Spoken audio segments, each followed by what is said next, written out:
नमस्कार, आप देख रहे हैं खबर दोपहर में। हूं आपके साथ उन्नति भटनागर। बुलेटिन का आगाज गाजियाबाद से बड़ी खबर के साथ। निकाय चुनाव से पहले बीजेपी जनप्रतिनिधियों में गुटबाजी के संकेत। जहां जनप्रतिनिधियों में गुटबाजी को लेकर लेटर वायरल। जहां एमएलसी दिनेश कुमार गोयल का बताया जा रहा है लेटर, जहां लेटर में जनरल वीके सिंह को 2024 में लोकसभा का टिकट न मिलने की साजिश के संकेत मिल रहे हैं। अपने गुट के नेता को मेयर बनाने का जिक्र किया गया है इस लेटर में साजिश में शामिल कई विधायकों के नाम का भी जिक्र है। तो लेटर में सांसद अनिल अग्रवाल, विधायक सुनील शर्मा, नंदकिशोर गुर्जर का नाम शामिल है। लेटर में दिनेश गोयल ने खुद को जनरल वीके सिंह के पक्ष में बताया है। न्यूज़ 1 इंडिया ने इस मुद्दे पर एमएलसी दिनेश गोयल से खास बातचीत की है, आपको वो भी सुनवाते हैं।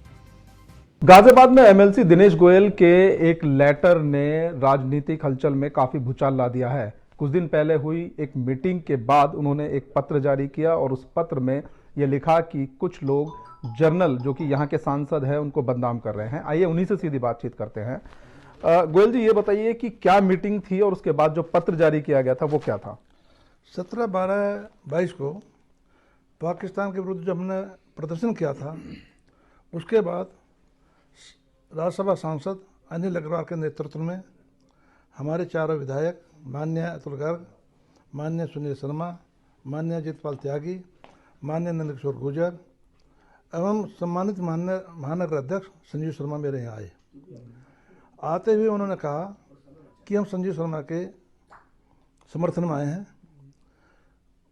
उसके बाद जब ऑफिस में आके बैठ गए तो मैंने कहा कि इसके लिए तो अभी कहना मुश्किल है, पार्टी जिसे टिकट देगी उसे लड़ा जाएगा।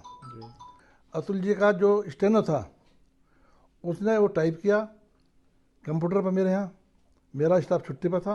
टाइप करने के बाद उन्होंने वो लेटर जारी किया। तो जब मेरे यहाँ आए तो मैंने उनके जहाज में मुझे दस्तखत करने पड़े, मैंने दस्तखत कर दिया। लेकिन मुझे उस लेटर में, उस प्रस्ताव में बू आ रही थी एक साजिश की। वो साजिश थी कि जनरल वीके सिंह को बदनाम करने की। जनरल साहब के बारे में हमने ऐसी कोई बात नहीं बोली और इस तरह का हमारी कोई मंशा भी नहीं थी। ये जो लेटर जारी किया गया है ये भी गलत है। मैं आपको बता दूं, जब चारों सांसद यहाँ मौजूद हैं, 5वां एमएलसी मौजूद है, राज्यसभा सांसद यहाँ मौजूद है, तो हमें हमारे परिवार का कोई सदस्य बायोडाटा नहीं ले रहा, परिवार का सदस्य कोई नहीं मिल रहा है। तो ये किसके ऊपर टारगेट किया गया? एक साधारण से साधारण व्यक्ति सोच सकता है कि ये किसको टारगेट बनाया जा रहा है। अब आप नाम लें या ना लें, लेकिन टारगेट तो जनरल वीके सिंह को बनाया गया। वो बात को घुमा फिरा के कह रहे हैं, मैं साफ शब्दों में कह रहा हूँ, फर्क इतना है। आपसे जो अपशब्द बोले हैं जो सांसद हैं अनिल अग्रवाल, उसको लेकर के आपने कोई पत्र तो लिखा है, लेकिन क्या कोई शिकायत वगैरह? मैंने कोई शिकायत की है, ना करूँगा जी। हाँ। तो ये है एमएलसी दिनेश गोयल जो कि पत्र जारी करने के बाद अब तक ये 2 पत्र जारी कर चुके हैं। सबसे पहला वो जब मीटिंग हुई उसमें तमाम विधायक और महानगर अध्यक्ष मौजूदा थे और उनको लेकर जनरल साहब के खिलाफ साजिश हो रही है, इनका कहना ऐसा है। और साथ ही एक बार फिर से एक पत्र इन्होंने और लिखा है जिसमें कहा गया है कि जो राज्यसभा सांसद हैं अनिल अग्रवाल, उन्होंने फोन करके इनको अपशब्द कहे हैं। कुल मिलाकर जो पत्रों का जो दौर है वो चल रहा है और आने वाले टाइम में ये जो पूरा घटनाक्रम है वो क्या गुल खिलाता है ये देखने वाली बात होगी। Yadram Bharti, news 1 India. सीधा रुख करते हैं, हमारे संवाददाता यादराम भारती हमारे साथ जुड़ गए। इस पूरे मामले पर उनसे अपडेट लेते हैं। यादराम, क्या जानकारी? देखिए किस तरीके से दिनेश गोयल का पक्ष आपने जानने की कोशिश की, लेकिन ये जो लेटर का जिक्र किया जा रहा है गुटबाजी का, कहीं ना कहीं इससे बड़ा संकेत मिल रहा है। इसको लेकर ग्राउंड जीरो पर किस तरीके की हलचल आप देख पा रहे हैं? देखिए, मैं बता दूं कि जो चुनाव है, निकाय चुनाव बेहद नजदीक है, लेकिन जिस तरह का घटनाक्रम चल रहा है उस घटनाक्रम के अंदर जो 2024 के चुनाव है वो कहीं ना कहीं जो है उसकी जो आहट है वो देखने को मिल रही है। विधायक, एमएलसी और सांसद सभी लोग आमने सामने हैं। मैं बता दूं कि पिछले कई दिनों से जो जनरल वीके सिंह हैं, जो कि यहाँ के सांसद हैं, और जो विधायक हैं, राज्यसभा सांसद हैं, उनमें कहीं ना कहीं अनबन देखने को मिल रही है। चाहे वो मुख्यमंत्री का कार्यक्रम हो, चाहे जो जर्नल है उसके कार्यक्रम में विधायकों का ना पहुंचना हो, तमाम ऐसी जो घटनाएं हैं वो पिछले काफी समय में ऐसी देखने को मिली, जो कि ये साफ तौर पर इशारा करती है कि कहीं ना कहीं संगठन में कुछ ना कुछ गड़बड़ है और आपस में कहीं ना कहीं बन नहीं रही है। इसी क्रम में जब यूनानी एक प्रोग्राम हुआ था, यूनानी दवाखाना का जो उद्घाटन हुआ था, उसमें जो राज्यसभा सांसद हैं अनिल अग्रवाल, उनकी काफी बेइज्जती उनकी की गई, उनको बैठने के लिए सीट नहीं दी गई, या यूं कहें कि उनके लिए या अन्य विधायकों के लिए बैठने की या रिजर्व सीट की कोई व्यवस्था नहीं की गई। वो मामला भी अपने आप में बता दूं कि काफी तूल पकड़ा था। अभी इसी क्रम में कुछ दिन पहले एक मीटिंग होती है जिसमें एमएलसी दिनेश गोयल हैं, अतुल गर्ग हैं विधायक, सुनील शर्मा विधायक, नंद किशोर गुर्जर, अजीत पाल त्यागी और जो महानगर अध्यक्ष हैं संजीव शर्मा, और साथ ही जो कि मेयर का जो टिकट है, जो दावेदार हैं, वो भी वहां पर बैठे हुए थे। इन सब बातों को लेकर वो लोग दिनेश गोयल के पास पहुंचे और उन्होंने एक प्रस्ताव रखा। प्रस्ताव ये था कि जो जनरल वीके सिंह है, उनकी जो बेटी है मृणाली, वो सीधे तौर पर बायोडाटा जो निकाय चुनाव में पार्षद प्रत्याशी हैं उनका बायोडाटा वो ले रही थी। उसी बात को लेकर एक प्रस्ताव रखा गया और ये कहा गया कि जनप्रतिनिधियों के जो सचिव हैं, पीए हैं या फिर जो भी जो रिश्तेदार हैं वो किसी भी तरह से बायोडाटा नहीं लेंगे, और इस बात को लेकर प्रस्ताव पास किया गया और जो दिनेश गोयल हैं उन्होंने भी इस पे हस्ताक्षर किए थे। एक दिन बाद यहाँ पर एक लेटर जो है उन्होंने लिखा और कहा कि ये सभी विधायक और राज्यसभा सांसद मेरे यहाँ पर आए और जो जनरल वीके सिंह है उनके खिलाफ साजिश की जा रही है, उनको बदनाम किया जा रहा है, इन तमाम चीजों को लेकर के एक पत्र जारी किया जिसने राजनीतिक जो गलियारे हैं उनमें काफी हलचल मचा दी। एक और पत्र मैं बता दूं कि दूसरा भी जारी हुआ जिसमें कि जो दिनेश गोयल हैं उनका कहना था कि जो अनिल अग्रवाल हैं उन्होंने फोन किया और फोन करने के बाद उनको काफी अपशब्द कहे, जो कि उनकी ऑडियो जो रिकॉर्डिंग है वो भी उनके पास है। तो इन तमाम चीजों को लेकर जो एक माहौल है अंदर खाने वो काफी डिस्टर्ब है। हालांकि बताया ये भी जा रहा है कि जो पार्टी बिल्कुल, और देखिए निकाय चुनाव से पहले किस तरीके से इस गुटबाजी को रोका जाता है और जो मनभेद चल रहे हैं उनको किस तरीके से दूर किया जाता है ये देखना होगा। बहुत शुक्रिया आद्रम आपका तमाम जानकारी के लिए। दिल्ली से अब खबर, जहां बीजेपी संसदीय दल की बैठक, जहां बैठक में प्रधानमंत्री नरेंद्र मोदी मौजूद, पीएम मोदी के साथ पार्टी के वरिष्ठ नेता भी मौजूद हैं। तो संसदीय दल की ये बड़ी बैठक चल रही है दिल्ली में इस वक्त, ये बड़ी जानकारी आप तक दे दें, जहां बैठक में प्रधानमंत्री नरेंद्र मोदी मौजूद हैं, पीएम मोदी के साथ पार्टी के वरिष्ठ नेता भी मौजूद हैं। तो ये खास बैठक संसदीय दल की कई अहम मुद्दों पर चर्चा की जा रही है इस बैठक में, जहां प्रधानमंत्री इस बैठक का हिस्सा बने हुए हैं। तो तमाम दिग्गज इस बैठक में शामिल हैं, आगे की रणनीति पर मंथन किया जा रहा है और 2024 के लिहाज से भी कहीं ना कहीं उन मुद्दों पर भी चर्चा हो रही है। अपडेट लेते हैं, हमारे संवाददाता पीयूष तिवारी हमारे साथ जुड़ गए हैं। पीयूष, क्या जानकारी इस बैठक को लेकर? ये बैठक लगातार जारी है, क्या कुछ बड़े मुद्दे इस बैठक पर? देखिए, अगर हम बात करें तो ये बैठक पार्लियामेंट के जो बोर्ड की बैठक है वो आमतौर पे हर हफ्ते बुलाई जाती है जब भी कोई सत्र चलता है। ऐसे में शीतकालीन सत्र चल रहा है और संसदीय दल की बैठक बुलाई गई थी और चूंकि ये बैठक सुबह 9:30 बजे से रखी गई थी, लेकिन किसी कारणवश ये 9:50 पर ये बैठक शुरू हुई और करीब 1 से 1.5 घंटे तक ये बैठक चली। और इस बैठक में तमाम जो लोग, चाहे प्रधानमंत्री नरेंद्र मोदी की बात करें, रक्षा मंत्री राजनाथ सिंह की बात करें, गृहमंत्री अमित शाह की बात करें या भारतीय जनता पार्टी के राष्ट्रीय अध्यक्ष जेपी नड्डा की बात करें, ये सभी लोग इस बैठक में मौजूद थे। इसके अलावा जो सांसद हैं वो इस बैठक में मौजूद थे और सबसे बड़ी बात है कि इस बैठक में हर विषय को लेकर चर्चा हुई, चाहे G20 की बात करें या 2024 का निश्चित तौर पे चुनाव नजदीक है, ऐसे में किस तरीके से भारतीय जनता पार्टी के जो लोकसभा के सांसद हैं वो किस तरीके से अपने क्षेत्रों में भारतीय जनता पार्टी को मजबूत करने के लिए क्या कुछ अभी रणनीति बना रहे हैं और खासतौर पे उन सीटों को लेकर चर्चा की गई जहां पे भारतीय जनता पार्टी पिछले चुनाव में जीत नहीं सकी थी, यानी कि वो वहां पे हार का सामना करना पड़ा था। इसके साथ ही अगर हम बात करें तो आज रात्रि भोज का भी आयोजन किया गया है, जो कि गुजरात में जिस तरीके से भारतीय जनता पार्टी को प्रचंड बहुमत मिला है तो उसी को लेकर जितने भी सांसद हैं भारतीय जनता पार्टी के उनको रात्रि भोज पर बुलाया गया था। संभवतः अगर हम बात करें तो इसमें प्रधानमंत्री नरेंद्र मोदी भी शामिल हो सकते हैं। तो निश्चित तौर पर एक मिला जुला जो कार्यक्रम, एक जो बैठक है वो उसमें कहीं ना कहीं चर्चा की गई, सभी मुद्दों को लेकर चर्चा की गई और एक रणनीति बनाई गई किस तरीके से जो शीतकालीन सत्र का जो अभी समय बचा हुआ है, दिन बचा हुआ है, उसमें कई अहम बिल भी पास सरकार को करवाने हैं, उसको लेकर किस तरीके से तैयारी की जाए, इसको लेकर चर्चा की गई। प्रधानमंत्री नरेंद्र मोदी ने भी इस दौरान अपने सांसदों से बातचीत की और कई अहम विषयों पर उन्होंने सांसदों को सुझाव दिए। बिल्कुल ठीक है, तो कई अहम प्रस्तावों पर चर्चा हुई है। बहुत शुक्रिया पीयूष आपका तमाम जानकारी के लिए। लखनऊ से अब खबर, जहां नगर निकाय चुनाव को लेकर हाईकोर्ट में आज सुनवाई है। हाईकोर्ट की लखनऊ बेंच में आज सुनवाई होनी है। ओबीसी आरक्षण को लेकर लखनऊ बेंच में सुनवाई होगी। निकाय चुनाव की अधिसूचना जारी करने पर रोक लगी है। 2017 में हुए ओबीसी सर्वे को आधार माना जाए। तो देखिए किस तरीके से आज महत्वपूर्ण सुनवाई है और इसके बाद निकाय चुनाव की अधिसूचना को ग्रीन सिग्नल मिलता है नहीं, ये बड़ा सवाल है। और इसी के लिए सभी की निगाहें आज हाईकोर्ट के फैसले पर बनी हुई हैं कि आखिर क्या फैसला दिया जाता है, क्या सरकार के जवाब से कोर्ट सहमत होता है और सहमत होते हुए अधिसूचना जारी करने की इजाजत देता है, या फिर ये जो रोक लगी है ये आगे एक्सटेंड की जाती है। तो फिलहाल आज महत्वपूर्ण ये सुनवाई है। इससे जुड़ी महत्वपूर्ण अपडेट आपको न्यूज़ 1 इंडिया देता रहेगा। लेकिन आज की ये बड़ी जानकारी, जहां ओबीसी आरक्षण को लेकर लखनऊ बेंच में सुनवाई होगी, जहां निकाय चुनाव की अधिसूचना जारी करने पर क्योंकि रोक लगी है, 2017 में हुए ओबीसी सर्वे को आधार माना गया।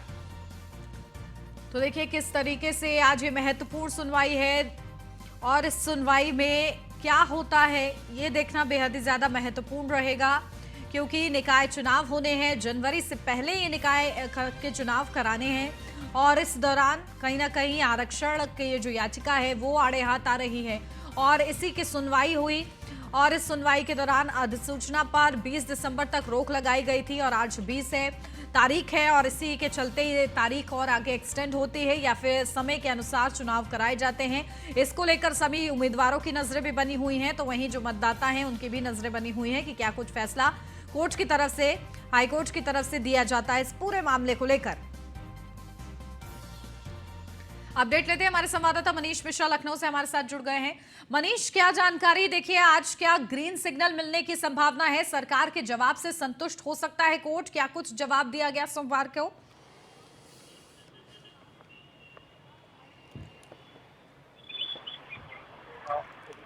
मनीष, मेरी आवाज मिल रही है आपको?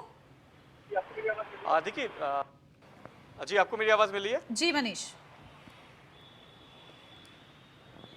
देखिए, आपको बता दूं कि जो हलफनामा दाखिल किया गया था सरकार की तरफ से, उसमें 2017 का जो ओबीसी का जो सर्वे कराया गया था उसको आधार मानने की बात की गई थी। उसके बाद जो वादी हैं और जो याचिकाकर्ता हैं वो उस पर अपना जो उत्तर है वो उसमें सबमिट करेंगे। उसके बाद माना जा रहा है कि जो हाईकोर्ट है वो उस पर अपना फैसला लेगी। हालांकि लिस्टिंग बहुत ज़्यादा है, बहुत लंबी लिस्टिंग है। इसको चलते हुए जो पहले 1:30 से 2 बजे के समय माना जाता है कि आप फैसला आ सकता है, अब उसके लिए थोड़ा सा और इंतजार करना पड़ेगा। करीब 4:30 से 5 बजे का वक्त लग सकता है जब जो फैसला हो वो आने में। तो सबसे बड़ी अपडेट ये है कि 4:30 से 5 बजे का जो वक्त होगा, जब कोर्ट का जो समय है, उस समय आपका जो फैसला है वो आने की उम्मीद है। और माना जा रहा है कि सबकी निगाहें इस समय हाई कोर्ट की तरफ लगी हुई हैं। तमाम यहाँ पे प्रत्याशी और तमाम यहाँ पे जो याचिकाकर्ता हैं वो भी यहाँ पहुँच चुके हैं। जो वकील हैं, ईसी के वकील हैं वो भी अंदर हैं और साथ ही साथ जो आपके याचिकाकर्ता के वकील हैं वो भी यहाँ पे मौजूद हैं। तो माना ये जा रहा है कि जो इसमें जब उत्तर जमा कर लिए जाएंगे उसके बाद जो लिस्टिंग है, लिस्टिंग क्योंकि काफ़ी लंबी है इसलिए थोड़ा सा वक्त लग रहा है और करीब 4:30 से 5 बजे का समय माना जा रहा है जब इसका फैसला आ सकता है, जिसकी तरफ पूरे प्रदेश की निगाहें इस समय लगी हुई हैं। जी बिल्कुल, देखिए समय अनुसार चुनाव करने की भी, कहीं ना कहीं चुनाव कराने की भी एक बड़ी चुनौती है। लेकिन आज अगर सरकार के जवाब से संतुष्ट नहीं होती है तो क्या इस डेट को और ज्यादा एक्सटेंड किया जाएगा? निश्चित तौर से अगर संतुष्ट नहीं होते हैं और नेक्स्ट डेट की तरफ जाते हैं तो नहीं भूलना होगा कि 24 तारीख से जो शीतकालीन अवकाश पे रहेगी हाई कोर्ट, जो करीब 15 दिन का अवकाश रहेगा। तो माना जा रहा है अगर उसमें टलता है तो आपको नेक्स्ट डेट जब कोर्ट खुलेगी तब की आपको मिलेगी। तो उतना लंबा इंतजार करना पड़ेगा और शायद उतना लंबा इंतजार करने के मूड में कोई भी नहीं है, ना सरकार है ना विपक्ष है। तो माना जा रहा है कि कोशिश ये की जा रही है कि जो उत्तर दिए गए, जो हलफनामा दाखिल किया गया है सरकार की तरफ से, उस पर कोर्ट उस पर किस तरह से मानती है कि नहीं मानती है, ये देखने वाला होगा। हाईकोर्ट का जो फैसला है वो करीब 4:30 से 5 बजे के बीच आएगा। सबकी उम्मीदें हैं कि इसको माना जाए और जो कोर्ट है वो अधिसूचना जारी करने का आदेश दे। और अगर ऐसा कुछ होता है तो माना जा रहा है कि आगामी जनवरी के महीने में चुनाव हो सकते हैं, जिसकी बहुत लंबे समय से इंतजार भी किया जा रहा है, क्योंकि तमाम जो पार्टियां हैं, जो पॉलिटिकल पार्टी हैं, वो लगातार लगी हुई हैं और कहीं ना कहीं उनको निकाय चुनाव का इसलिए भी इंतजार है क्योंकि आने वाले समय में आपको लोकसभा चुनाव के लिए जाना है। उसके पहले बिल्कुल, आपको देखिए अपनी strength, 2024 से अपने पहले संगठन की मजबूती, सेमीफाइनल अपने समझा जा रहा है कार्यकर्ताओं इस निकाय चुनाव को, और इसके मद्देनजर जिस तरीके से सभी की निगाहें हैं, इस पर नजर आप भी बना के रखिएगा। मनीष, आपसे अपडेट देते रहेंगे। फिलहाल बहुत शुक्रिया आपका। प्रयागराज से अब खबर, जहां सपा नेता शिवपाल यादव का बड़ा बयान, मेरे लिए पद कोई मायने नहीं रखता, पद मिले ना मिले आजीवन सपा में ही रहूंगा, हमेशा सपा में रहना मेरा आखिरी फैसला है, कई पदों पर रहा, पद पाने की लालसा नहीं है, सपा में जो जिम्मेदारी मिलेगी उसे निभाएंगे, पद ना भी मिले संगठन के लिए काम करेंगे, सपा के लिए और मजबूती का काम करेंगे। तो शिवपाल यादव का ये बयान विलय के बाद, जहां उन्होंने कहा कि समाजवादी पार्टी की तरफ से कोई बड़ा पद मुझे दिया जाए या ना दिया जाए, मैं हमेशा संगठन से जुड़ा रहूंगा और मेरा ये आखिरी फैसला है कि मैं समाजवादी पार्टी के साथ ही रहूंगा। ये बड़ा बयान उनकी तरफ से दिया गया है। उन्होंने कहा है कि सपा के लिए और मजबूती का काम मैं करूंगा। तो सपा को मजबूत करने का जो बीड़ा शिवपाल यादव ने उठाया है, उस पर कहीं ना कहीं वो अडिग नजर आए हैं। देखिए, नेता विरोधी दल बना दिया जाएगा, 2 हफ्ते हो गए, अभी कुछ उस पर फैसला नहीं हुआ। नेता विरोधी दल भी मैं रह चुका हूँ नेता, और खैर देखिए अखिलेश भी नेता विरोधी दल हैं, तो वो अच्छी भूमिका निभा रहे हैं। पद की लालसा नहीं है, कोई लालसा नहीं। अच्छा, आपकी फाइनल घर वापसी है कि फिर अब अगर हो सकते हैं अलग आप? अब आजीवन हम इसी पार्टी में रहेंगे, पद मिलेगा तो, नहीं मिलेगा तो। फाइनल घर वापसी है? फाइनल है, यह हमारी पार्टी है, नेताजी के साथ लगातार। पार्टी तो आप ही की है, लेकिन आप चुनाव के पहले जैसे अलग हो जाते हैं तो पार्टी सत्ता में आते आते निकल जाती है, बाहर चूक जाती है, तो अब आगे ऐसा तो नहीं होगा? नहीं होगा। लखनऊ से अब खबर, जहां सरकारी जमीनों पर अवैध कब्जा कराया जा रहा है खाली, जहां सरकारी जमीनों से अवैध कब्जा हटाने का अभियान शुरू है, जहां कब्जा मुक्त कराने के लिए एलडीए, नगर निगम, पुलिस बल मौजूद। मड़ियाव थाना क्षेत्र स्थित झुग्गी बस्तियों पर शुरू हुआ है ये अभियान, जहां सरकारी जमीनों पर जिस तरीके से कब्जा हो रखा है, उन जमीनों को कब्जा मुक्त कराया जा रहा है। और मड़ियाव थाना क्षेत्र स्थित झुग्गी बस्तियों पर यह अभियान शुरू हुआ है।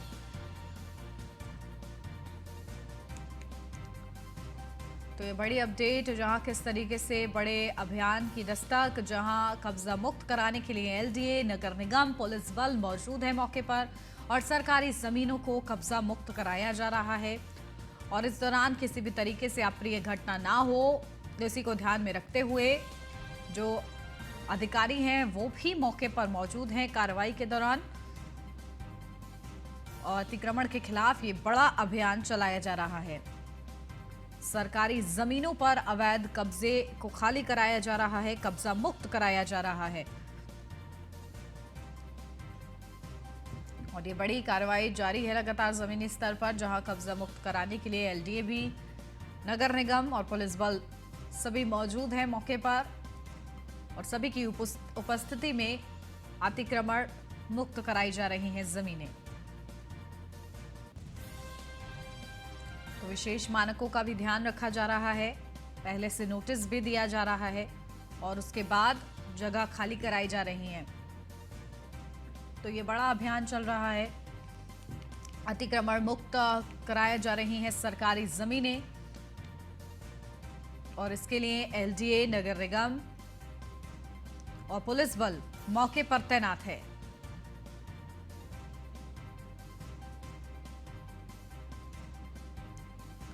तो पूरी तैनाती के साथ अतिक्रमण मुक्त कराई जा रही हैं सरकारी जमीनें, जिन पर लंबे समय से लोगों ने कब्जा कर रखा है। अब एलडीए की नींद खुली है और देखिए कहीं ना कहीं एलडीए, नगर निगम और पुलिस बल मौके पर तैनाती के साथ अतिक्रमण मुक्त करा रहे हैं इन जमीनों को और इसके लिए नियमों के अनुसार ही कार्रवाई जारी है। जहां पहले नोटिस दिया जा रहा है और नोटिस के बाद अगर अतिक्रमण नहीं हटाया जा रहा है तो उसको जबरन बुलडोजर का सहारा लेते हुए हटाया जा रहा है। तो ये कार्रवाई जमीनी स्तर पर देखने को मिल रही है, बड़ा ये अभियान चल रहा है। सरकारी जमीनों पर अवैध कब्जा हटाया जा रहा है अपडेट लेते हैं, हमारे संवाददाता नीलेश चौहान हमारे साथ जुड़ गए। नीलेश, क्या जानकारी? देखिए, बड़ा अभियान चल रहा है, अतिक्रमण मुक्त कराई जा रही है सरकारी जमीनें, क्या कुछ मौके से जानकारी? देखिए, बिल्कुल आपको बता दूं कि राजधानी में बड़े पैमाने पर जो अतिक्रमण है सरकारी जमीनों के ऊपर, उसको कब्जा मुक्त कराने के लिए लखनऊ विकास प्राधिकरण, नगर निगम लखनऊ और लखनऊ पुलिस एक साथ संयुक्त रूप से अभियान चला रही है। कल जिस तरीके से लखनऊ विकास प्राधिकरण के अधिकारियों ने बैठक की थी, उसमें प्रवर्तन टीम के जो अधिकारी थे वो मौजूद थे। उसके अलावा नगर निगम भी लगातार ये प्रयास कर रहा है कि राजधानी के जो पहुंच इलाके हैं, आज की अगर हम बात करें तो मड़ियाओं थाना क्षेत्र के अंतर्गत जो महादेव होटल आता है, उस क्षेत्र में बड़े पैमाने पर झुग्गी झोपड़ी डालकर सरकारी जमीनों पर लोगों ने कब्जा कर रखा था। उस सरकारी जमीन को कब्जा मुक्त कराने के लिए नगर निगम, एलडीए और लखनऊ पुलिस की संयुक्त टीमें एक साथ पहुंची हैं और जो झुग्गी झोपड़ियां थी उनको कब्जा मुक्त कराया जा रहा है। अब देखना होगा कि जब इस तरीके से बड़े पैमाने पर अभियान राजधानी में चलेंगे तो करोड़ों अरबों की संपत्तियां जो सरकारी हैं उनको खाली कराया जाएगा, जो कहीं ना कहीं आने वाले दिनों में एक बेहतर उपाय होगा। जिस तरीके से राजधानी में ट्रैफिक जाम की समस्या बनी रहती है, क्योंकि लगातार देखा गया है कि सड़कों के किनारे भी लोगों ने कब्जा कर रखा है, उसके बावजूद उन जगहों को जब खाली कराया जाएगा तो राजधानी जो स्मार्ट सिटी के और लगातार बढ़ रहा है, उसको और बड़े पैमाने पर लाभ मिलने वाला है। उसी के तहत ये लगातार जो है अभियान अब राजधानी के अलग अलग हिस्सों में चलाए जाएंगे। आज उसी के तहत जो है मड़ियाव थाना क्षेत्र में अभियान चलाया जा रहा है, जहाँ पर करोड़ों रुपए की सरकारी जमीनों को कब्जा मुक्त कराया जा रहा है। जी, तो बड़े स्तर पर ये पूरा अभियान चल रहा है। ठीक है, बहुत शुक्रिया नीलेश आपका तमाम जानकारी के लिए। ग्रेटर नोएडा से अब खबर, जहां एनेस्थीसिया के ओवरडोज से बच्ची की मौत हुई, जहां यथार्थ अस्पताल में एनेस्थीसिया के ओवरडोज से बच्ची की जान चली गई। थाना बीटा 2 का ये पूरा मामला बताया जा रहा है। तो देखिए, ओवरडोज का ये पूरा मामला है, जहां एनेस्थीसिया ज्यादा मात्रा में दे दिया गया बच्ची को, जिसकी वजह से उसकी जान चली गई। यथार्थ अस्पताल का ये पूरा मामला है, थाना बीटा 2 का, जो कि सामने आई है। घोर लापरवाही, किस तरीके से बच्ची को एनेस्थीसिया की ओवरडोज दी गई, जिस वजह से बच्ची की जान चली गई। यथार्थ अस्पताल का ये पूरा मामला बताया जा रहा है।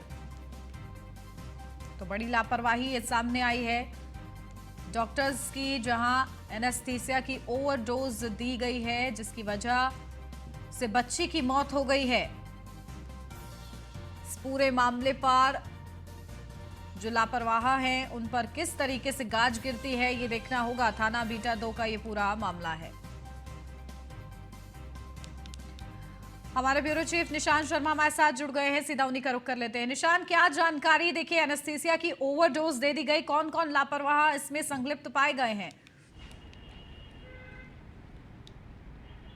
देखिए उन्नति, ये पहला मामला नहीं है यथार्थ अस्पताल का, पहले भी कितने ऐसी घटनाएं हुई हैं। सबसे बड़ी बात है कि कोविड काल का अगर जो इनका पूरा स्टेटस देखा जाए, कहीं ना कहीं कई मामलों में अभी भी जांच चल रही है। कोविड काल में कितने लोगों की मौत हुई, यथार्थ अस्पताल के अंदर कितनी लापरवाही आई, वो सबने देखा है। हालांकि ये खबरें मीडिया में भी प्रकाशित हुई, शासन प्रशासन ने कार्रवाई की भी बात की। ऐसा ही मामला देर रात का है, जहां परिस्थितियों में एक 1.5 साल की बच्ची की संदिग्ध परिस्थितियों में मौत हो जाती है। और सबसे बड़ी बात है कि जिस तरीके से ओवरडोज देने की वजह से मौत होती है, हालांकि मामला जो है वो 1.5 साल की बच्ची का है। जिस तरीके से बताया जा रहा है कि बच्ची खेल रही थी, खेलते समय बेड का कोना लग जाता है और जहां उसको अस्पताल में आनन फानन में उसके परिजन द्वारा उसे भर्ती कराया जाता है, जहां यथार्थ अस्पताल ग्रेटर नोएडा में उसे भर्ती कराया जाता है। और उसके बाद डॉक्टर जो है, वहां के डॉक्टर परिजनों से कहते हैं कि इसकी सर्जरी होगी, सर्जरी के दावा किया जाता है। हालांकि उससे पहले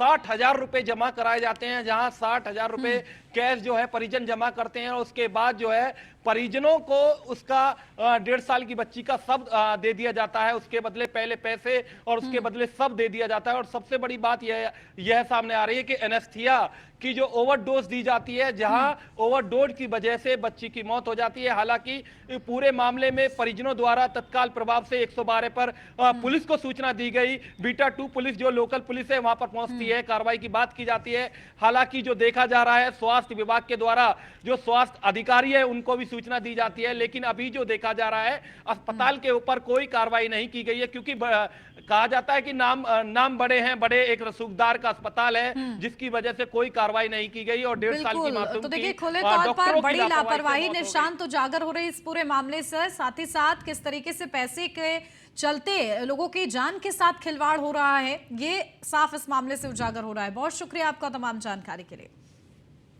आजमगढ़ अल्पसंख्यक कल्याण विभाग पर एक और दाग लगा है, जहां एसआईटी जांच में आजमगढ़ के 301 मदरसे मानक विहीन पाए गए हैं।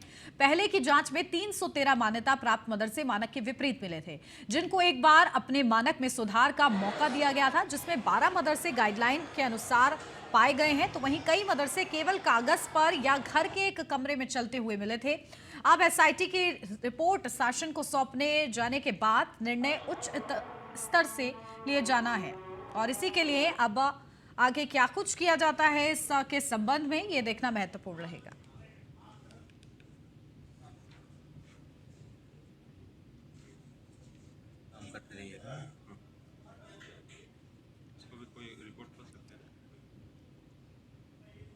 तो देखिए, अल्पसंख्यक विभाग पर एक और दाग लगा है, जहां 301 मदरसे मानक विहीन मिले हैं, यानी कि मानकों का पालन नहीं किया जा रहा है। एसआईटी ने जांच के बाद शासन को रिपोर्ट सौंपी है, और इस रिपोर्ट के जरिए खुलासा हुआ है कि कई ऐसे मदरसे हैं जो कि एक कमरे में चल रहे हैं और मानकों के पूरे तरीके से विपरीत हैं। अब इसको लेकर किस तरीके से चेतावनी दी जाती है और वो मदरसे मानकों के अनुसार काम करते हैं या नहीं, उसको लेकर क्या कार्रवाई होती है, ये देखना होगा।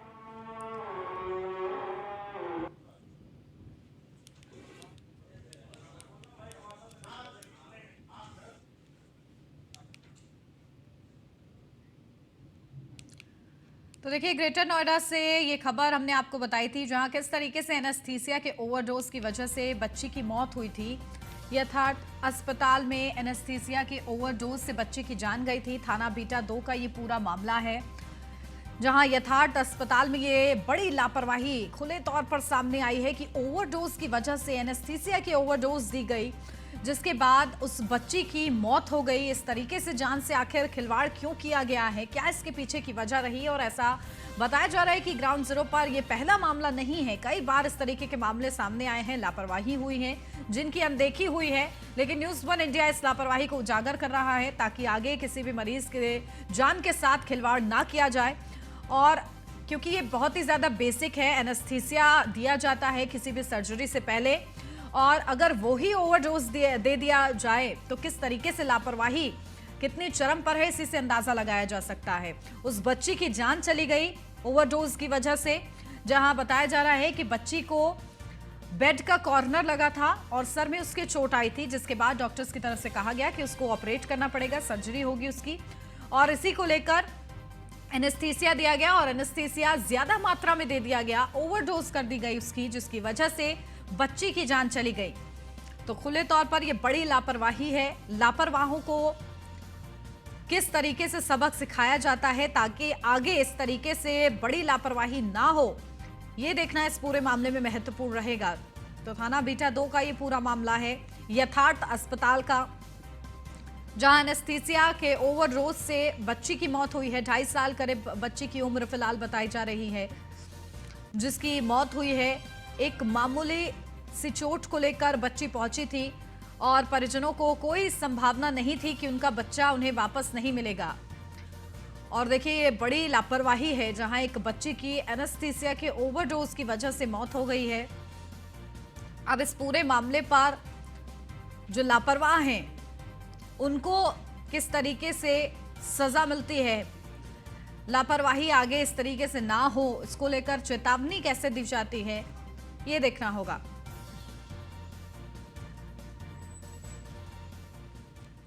और इसी के साथ इस बुलेटिन में मेरे साथ फिलहाल बस इतना ही। खबरों का सिलसिला आगे भी जारी है, आप बने रहिए न्यूज़ 1 इंडिया के साथ।